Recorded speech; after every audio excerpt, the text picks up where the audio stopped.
Xo'p, bugun mana ikkinchi videoyim. Assalomu alaykum hammaga. YouTube platformasidagi ikkinchi kunim va ikkinchi videoyim. Hech qanaqa montajlarsiz, hech qanaqa effektlarsiz har kuni bir xil vaqtda video qo'yaman. Ya'ni YouTube dan o'rganayotgan narsalarimni kunlik etaman. Aslida bilaman qaysi vaqtda YouTube ga video qo'yish kerak va qanaqa payti videoni joylash kerak, qanaqa kачествоda. Lekin men hech narsa qilmayman, shunchaki videolarimni kunlik bir xil vaqtda qo'yaman. Har kuni ishga ertalabki soat 9:30 dan 10:30 oralig'ida boraman. Aynan shu paytda men YouTube ga video olib, o'sha paytning o'zida video qo'yaman. Maqsadim YouTube ni zo'r o'rganib va yana zo'r tushunchalar berish. Instagram platformasidan umuman chiqib ketganman, ya'ni juda ham Instagram уже tamom bo'lgan. Instagramga o'tirgan odamni fikrlash doirasi menimcha kichrayib ketadi. Fahsh ko'payib ketgan Instagramda. Shuni hisobiga umuman Instagramga kirmaslikka harakat qilaman. Ishga boradigan paytim o'sha har kunlik 9 dan 10 oralig'ida shu paytda videoni olaman. Ishga borishda bir xil vaqtda video qo'yaman, bir xil vaqtda video olaman va hech qanaqa montajlarsiz, hech qanaqa effektlarsiz shundoq qandoq video olingan bo'lsa shu holatda videoni qo'yaman. Bugun ikkinchi kun, 10 kun, 20 kun mobaynida bir xil videoni qo'yaveraman.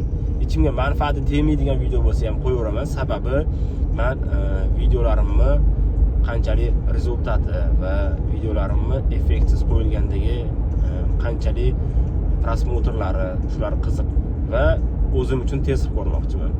YouTube bizga nima beradi? Ya'ni YouTube men o'rganib chiqyapman, lekin o'rganganlarim bo'yicha hech qanaqa ish qilmayapman. 10 ta videoyimni hech qanaqa videolarni o'zim bilgan bilimlarim orqali qo'ymayman. Oddiy holatlarda qo'yaveraman o'zim xohlagandek. Keyingi 10 ta videoyimni o'sha YouTube o'zining qonunlari bo'yicha qo'yib ko'rmoqchiman. Ya'ni qanaqa rezultat bo'ladi? Shuni men test qilaman. Bugun ikkinchi videoyim bo'ladi. Ertaga 3-4 har kunlik video qo'yaman. Videodagi rezultatni aytaman. 10 kun keyin maslahatlarim bo'ladi. Keyingi 10 kunlik emas, 20 kunlik videomdan keyin professional darajada men videolarimni tushuntirib aytaman. Ya'ni 10 kun shunaqa video qo'ydim. Hech qanaqa YouTube'ning qonunlariga bo'ysunmasdan shunaqa natijaga erishdim. Va 10 kun YouTube qonunlariga ko'ra video montaj qilib, video qildim va shunaqa natijaga erishdim deb video qilaman. Bu 22-videoyimdan bo'ladi. Ya'ni 21-videoyimda ham gapiraman, 22-videoyimda ham qanaqa video qo'yish kerak YouTube'ga va qanchalik montaj qilish kerak, qanaqa kачествоda qo'yish kerak, nimalar qilish kerak, hammasini tushuntiraman. 20 kunlik natijamni keyin men sizlarga aytaman. Qanchalik natijaga chiqdim, YouTube bizga nima beradi va nimalarga erishsak bo'ladi. YouTube eng zo'r tarafi, agar sizlar boshqa tillarni ham zo'r bilsanglar, YouTube monetizatsiyasi zo'r. Ya'ni yaxshi pul to'laydi.